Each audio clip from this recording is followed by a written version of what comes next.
Kuşkusuz hak ve batıl tarafların mücadelesi Hazreti Adem'den başlar, günümüze kadar devam etmiştir. Hiçbir zaman da duraksamamıştır. Ancak bazı dönemlerde çok daha yoğun bir saldırının olduğunu hissediyorsunuz.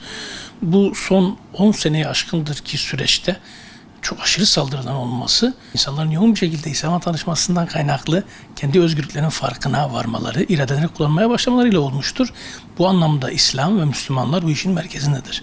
Müslümanlar ve İslam dışında teslim almadıkları din ve din mensupları kalmadığı için ısrarla Müslümanların üzerine gelmeye çalışıyorlar. Bu dönemde maalesef Avrupa'da Fransa'nın başını çektiği bir akım dışında yoğun bir şekilde doğuda da Hindistan'ın merkezde olduğunu görüyoruz son süreçte Çin'le beraber.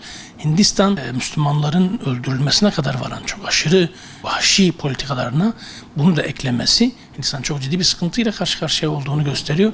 İslam yükseliyor. İnsanlar İslam'a dahil oluyor.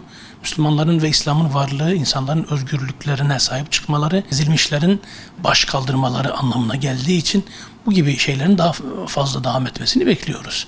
Bize düşen bu gibi hususlara karşı bir tepkisel yaklaşım geliştirmekten öte kendi doğrularımızla İslam'ı, İslam peygamberini iyice anlatma, bunu yayma, sünnetini yaşama, nesilden nesile çocuklarımıza bunu, gençlerimize bunu öğretmeye çalışma ve tabii ki en ufak bir hakaret manasına gelecek bir şeyi bile kabul etmeme anlamında İslam ülkelerinin yöneticilerine baskı oluşturup gerekli politika ve tavırı göstermelerini sağlamakla devam etmektir.